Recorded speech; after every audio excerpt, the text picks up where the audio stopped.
glorificando e engrandecendo o nome do Senhor. E como eu falei, irmãos, então, após aquela frustração dos fariseus e dos herodianos contra Jesus, os saduceus, eles vêm fazer uma tentativa disfarçada, tentando pegar o mestre em uma cilada, tentando fazer com que ele caia de alguma forma. Porque, primeiramente, como nós lemos no texto, os próprios saduceus, eles não criam na ressurreição. Porque no Pentateuco, nos 5 primeiros livros da Bíblia, escritos por Moisés, não contém um ensinamento explícito a respeito desta doutrina. E como os fariseus, que era uma outra liderança religiosa, que debatia a Bíblia juntamente com esses saduceus, nunca conseguiram apresentar um argumento conciso, um argumento sólido que respaldasse a doutrina da ressurreição. Então os saduceus acharam que facilmente seduziriam Jesus, enganariam o mestre, ou de alguma forma eles conseguiriam fazer com que Jesus caísse na sua cilada e na sua armadilha. Porém, Jesus mostra para nós exatamente o contrário e acaba confrontando esses líderes religiosos. Ele confronta não as pessoas propriamente dito, mas a crença daqueles homens que achavam ser doutores e entendidos na palavra de Deus. E o interessante desse confronto é que Jesus vai diretamente abordar a respeito da natureza da vida eterna, ou seja, o entendimento das Escrituras, dos quais eles não haviam ainda compreendido. O interessante, irmãos, é que Jesus aborda aqueles homens e confronta eles, sendo eles doutor na lei, dizendo assim: vocês não entendem as Escrituras. Pensa você na condição daquelas pessoas, Jesus chegando para eles sendo doutores, mestres nos livros da palavra de Deus. E ele chega para aqueles homens e diz: vocês não conhecem as Escrituras e não conhecem o poder de Deus que está revelado nelas. Então ele traz não só um confronto qualquer, ele vai na ferida do ego daqueles homens, que eram líderes religiosos. Interessante que a questão que aqueles saduceus estão trazendo para Jesus é algo que está dentro da lei.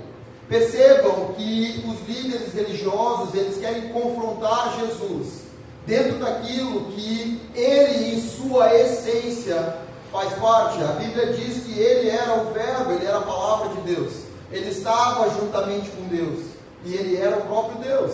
Ele traz em si a essência do entendimento de tudo aquilo que eles iam falar. Mas eles trazem para ele uma questão justamente sobre a lei do levirato, que está lá em Deuteronômio capítulo 25, versos 5 a 6, justamente como eles apresentam para Jesus.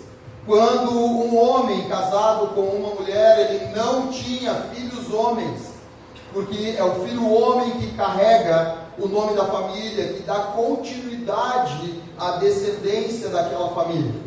Tanto que essa lei Moisés estabelece com a aprovação de Deus para a nação de Israel dentro daquela cultura, porque era importante que os nomes daquelas famílias não se perdessem ao longo da sua história, que viesse, aquele homem a não ter filhos homens. E a lei, ela também ajudava a proteger as mulheres, porque naquele tempo as viúvas, elas não podiam, elas não trabalhavam, elas não tinham como se manter, elas não tinham recursos. Mas Deus, na sua infinita misericórdia, mostra o cuidado terreno, o cuidado natural, para que as pessoas não venham a se perder diante das dificuldades, não venham a lutar sozinhas, não venham a passar pelas dificuldades, sem que haja um cuidado e uma proteção divina. Sempre Deus se manifesta, trazendo sobre nós o cuidado, alguém para nos auxiliar nos tempos de adversidade, nos tempos de luta, nos tempos de aflição. Interessante que eles usam esse exemplo do casamento justamente para questionar como seria o casamento na eternidade. E aqui, amados, a gente fala a respeito de princípios, e isso é muito importante, porque aqui a gente já começa a entrar em uma lição poderosa e maravilhosa, porque muitas vezes as dúvidas nas nossas vidas, de tudo aquilo a respeito da eternidade, a vida após morte, como vai ser lá quando nós chegarmos no dia da prestação de conta, como que é a eternidade, muitas dúvidas assolam o coração do homem. Quem sabe o meu e o seu coração ainda não está completamente preenchido de todas as respostas a respeito da eternidade. Quem sabe ainda permeia alguma sombra de dúvida sobre o que de fato vai acontecer quando nós fecharmos os olhos aqui na terra. Eu digo isso porque acompanhei muitos antepassados que não acreditavam na vida após a morte. Já acompanhei outros que acreditavam e criam que havia algo sim, mas não sabiam o que era. Não faziam ideia, como que alguém que tateia no escuro sem a compreensão exata daquilo que nós vamos enfrentar. E por que hoje eu trago isso? Porque isso impacta diretamente na minha e na sua atitude nos nossos dias. Como enfrentamos a vida, como acordamos, qual a razão que nos motiva a trabalhar, a educar os filhos, a ensiná-los, qual a reação nossa em relação às festas e tudo aquilo que Deus estabeleceu para que eu e você pudéssemos viver sobre a face da terra. Tudo isso está diretamente ligado à sua esperança, aquilo que você crê e a perspectiva daquilo que você vai enfrentar na eternidade. Se nós tivermos qualquer compreensão errada sobre aquilo que nós vamos enfrentar, ou qualquer distorção em meio àquilo que de fato vai acontecer depois que nós formos para a eternidade, tudo nos nossos dias muda e nós vamos agir como se aquilo não fosse, ou como se as verdades da Bíblia não fossem acontecer. Converso muito com várias pessoas e que relatam a dificuldade de se falar a respeito de uma eternidade que as pessoas não creem, não conhecem. Justamente por isso, o Senhor, o Deus Todo-Poderoso, nos chama para vivermos a semelhança de Jesus Cristo na terra.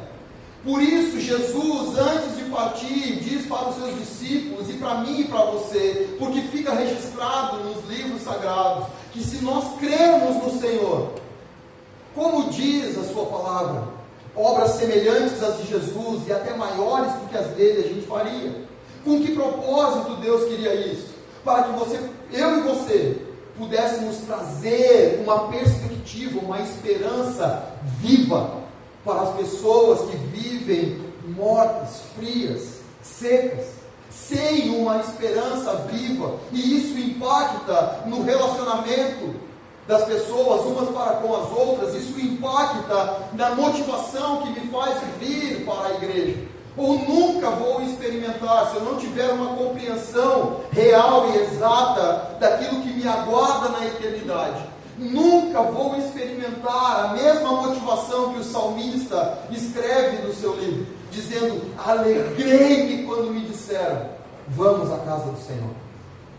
É sempre um motivo de fado, é sempre um motivo de pesar para mim e para você, porque é um sacrifício terreno, humano, natural. Nunca vamos desfrutar na plenitude da essência da vida, como foi conquistado para nós na cruz do Calvário. Por isso, a minha e a sua compreensão sobre a eternidade, assim como a desses saduceus, ela é tão importante. Porque eles tinham uma compreensão totalmente distorcida, com base numa suposta compreensão completa a respeito daqueles 5 livros que Moisés escreve.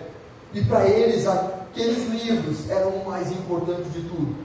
Para eles, a palavra de Deus, ela se resumia aos 5 livros que Moisés escreveu. E nada mais. Não importavam os profetas, os salmistas e todos os livros históricos que foram incorporados ao Antigo Testamento. para que trouxesse para mim e para você uma compreensão completa dos sonhos, projetos, planos e propósitos de Deus para com a minha e a sua vida.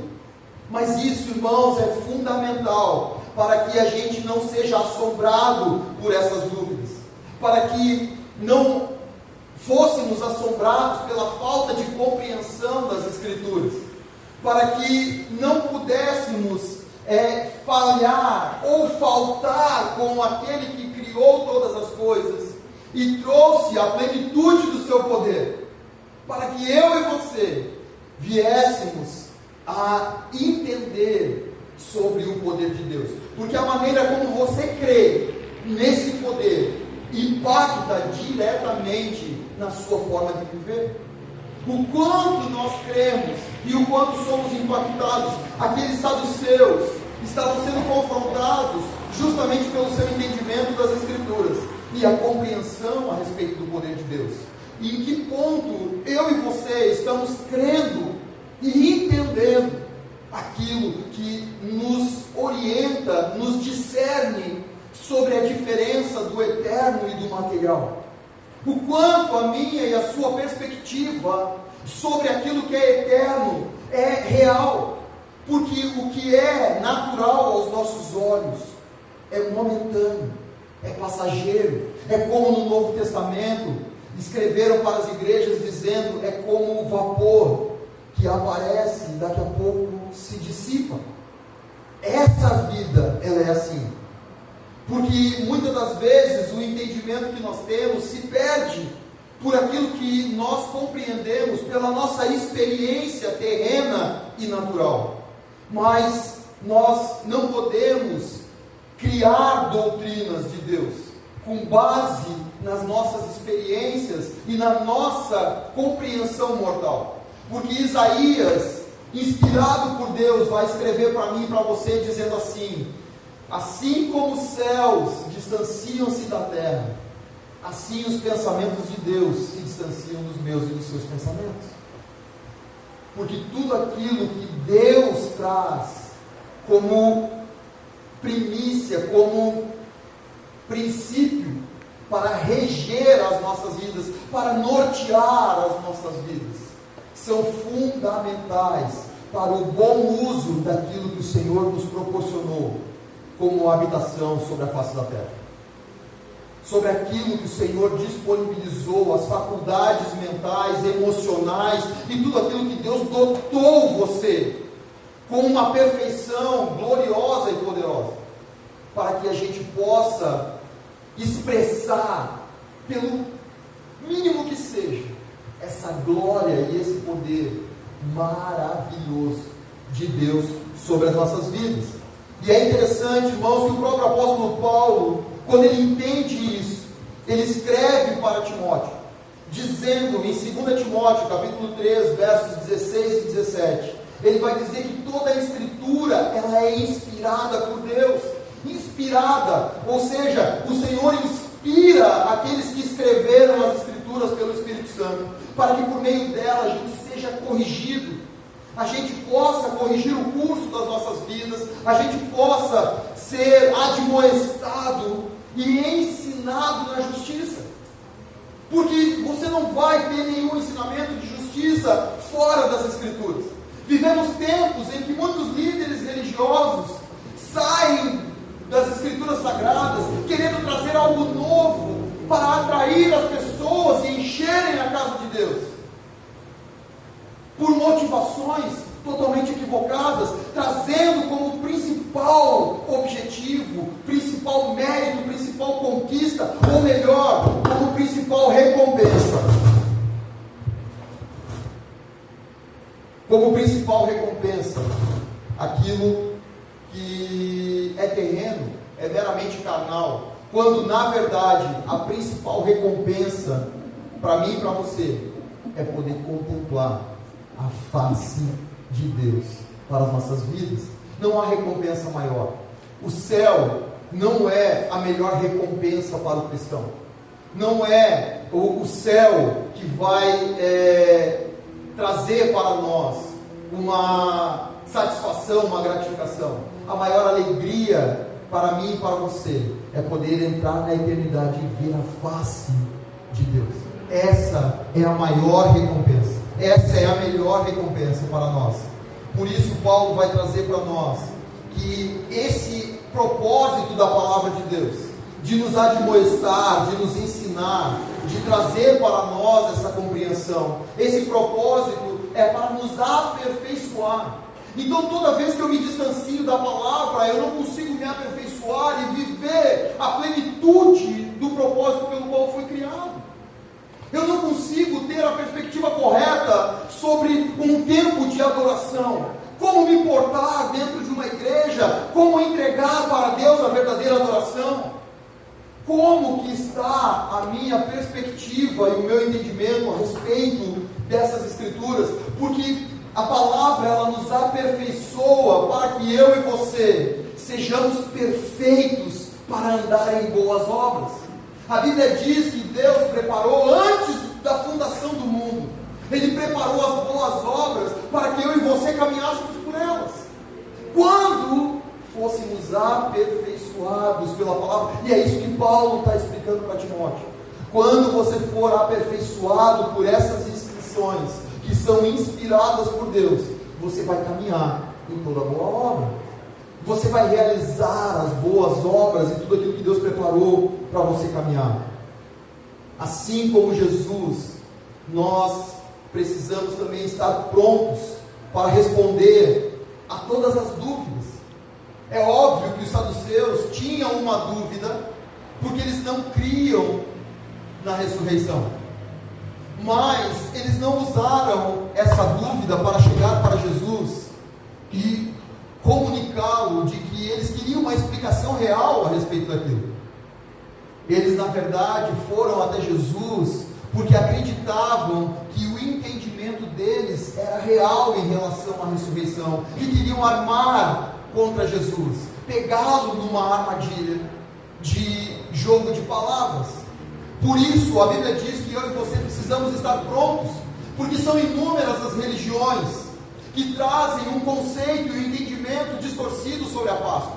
São inúmeros as seitas, as heresias a respeito da celebração e dos motivos pelo qual a Páscoa ela existe.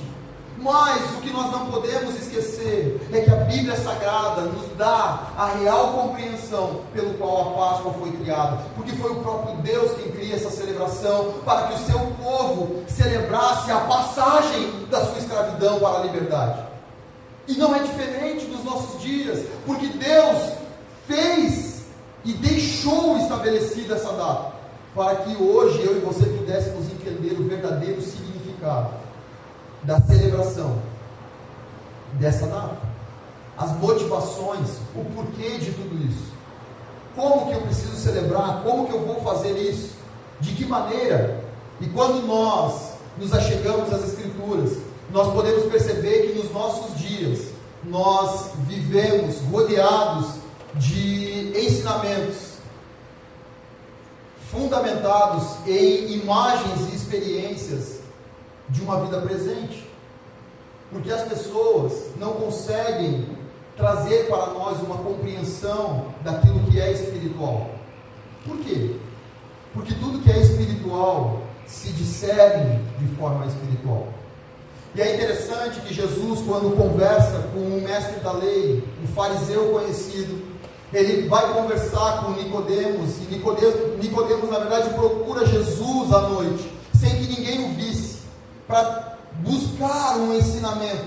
E a dúvida de Nicodemos e a conversa entre os dois é uma conversa sincera, porque Nicodemos percebe que Jesus era um mestre vindo da parte de Deus, e ele expressa isso na sua dúvida, e ele diz: como que eu posso herdar o reino dos céus? E aí Jesus traz para ele essa compreensão. Ele diz: você só vai entender a respeito daquilo que eu estou te falando quando você discernir os meus ensinamentos de forma espiritual, porque as coisas de Deus se discernem espiritualmente, e nós erramos quando nós nos deixamos envolver por doutrinas e experiências terrenas, humanas e carnais, porque nem sempre uma experiência terrena que você tenha tido com Deus Não que ela seja uma experiência falsa, mas é uma experiência sua, momentânea, para lhe trazer um ensinamento pontual a respeito de algo que você precisava aprender. Isso não pode ser estabelecido como doutrina, dentro de uns princípios do qual Deus quer se revelar para mim e para você, porque as doutrinas e a revelação do poder de Deus já foram inspiradas pelo Espírito Santo e estão à disposição minha e sua, para que a gente possa crescer na graça, no conhecimento e no entendimento de Jesus Cristo. Interessante que Jesus responde que essas elaborações, elas têm a sua origem no desconhecimento da palavra de Deus. Ele fala abertamente. Por isso nós não podemos criar doutrinas a respeito de Deus, do céu e da eternidade com base em cogitações humanas, com base nessas experiências, com base em especulações, com base naquilo que você e eu achamos. Eu geralmente faço uma brincadeira quando as pessoas me questionam a respeito do que eu acho. Quem me conhece já sabe que eu costumo responder o seguinte: eu não acho nada, porque tudo que eu acho já me dou. Jesus achou tudo por mim antes. Eu não preciso achar mais nada. O Senhor, Ele achou, e melhor, Ele nos ensina a respeito disso. Ele traz para mim e para você o entendimento de que nós temos tudo pronto na palavra. Todos os ensinamentos e tudo aquilo que precisava ser achado, já foi achado por nós. Nós não, perdão, por Jesus.